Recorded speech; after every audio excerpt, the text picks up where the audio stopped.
तो दोस्तों यहाँ पे हम समझ लेते हैं use of these and those. अब दिस और दैट के बाद अब दीज और दिस दोज का प्रयोग हम सीख लेते हैं। तो दीज का मतलब होता है ये और दोज का मतलब होता है वे। स्पेलिंग आप देख लीजिए THESE। दीज का मतलब ये, THOSE। दोज, दोज का मतलब वे।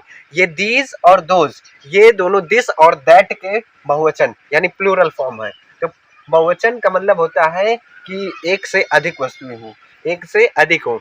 तो जैसे ये कलमें हैं तो कलम एक नहीं है, एक से अधिक है। ये किताबें हैं, किताब एक नहीं है, एक से अधिक है। ये केले हैं, एक केला की बात नहीं हो रही है, यहाँ पे बहुत से केलों की बात हो रही है। ये लड़के हैं, यहाँ पे एक लड़का की बात नहीं हो रही है, बहुत से लड़के हैं। तो यहाँ पे ये सब बहुवचन में आए और बहुवचन के साथ हमेशा आर का प्रयोग करते हैं। किसका प्रयोग करते हैं? आर का। आर का प्रयोग हम बहुवचन के साथ करते हैं। तो देखिए जैसे ये कलमे है तो इसको अगर हम इंग्लिश में बनाएंगे तो सबसे पहले एक ही इंग्लिश लिखेंगे, ये यानी दीज, दीज। अब जैसे हम दिस के बाद इज लगाते थे वैसे दीज के बाद आर लगाएंगे। तो दीज आर कलमे यानी पेन का हो जाएगा pens, pens. These are pens.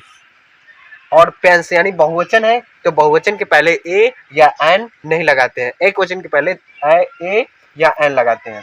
तो यहाँ पे देख लीजिए दीज आर पेन्स। इसका ये किताबें हैं तो दीज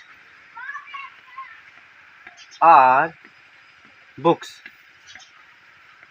बुक्स। ये केले हैं, दीज आर बनानास, बनानास। अब ये लड़के हैं, दीज आर बॉयज।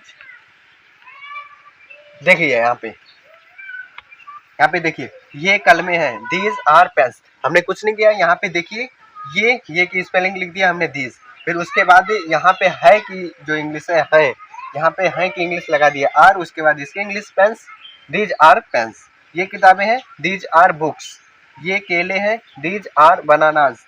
ये लड़के हैं, दीज आर बॉयज। अब आशा करते हैं ये आपको समझ में आया होगा। अब हम समझते हैं वे, जैसे दोज का प्रयोग करना अब हम सीखेंगे।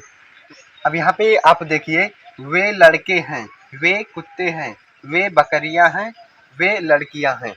अब यहाँ पे ये समझिए कि वे के इंग्लिश हम लगाएंगे दोज, THOSE, दोज। उसके बाद है कि इंग्लिश लगाएंगे आर क्योंकि ये प्लूरल है, तो आर। दोज आर लड़के यानी बॉयज। यहाँ पे एस लग जाएगा, बॉय के बाद एस लग जाएगा, दोज आर बॉयज। वे कुत्ते हैं, दोज आर डॉग्स। वे बकरियां हैं, those are goats, those are goats, GOATS, goats. उसके बाद वे लड़कियां हैं, दोज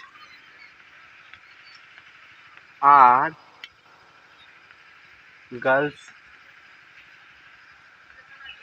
अब यहाँ पे देखिए वे लड़के हैं, दोज आर बॉयज। वे कुत्ते हैं, दोज आर डॉग्स।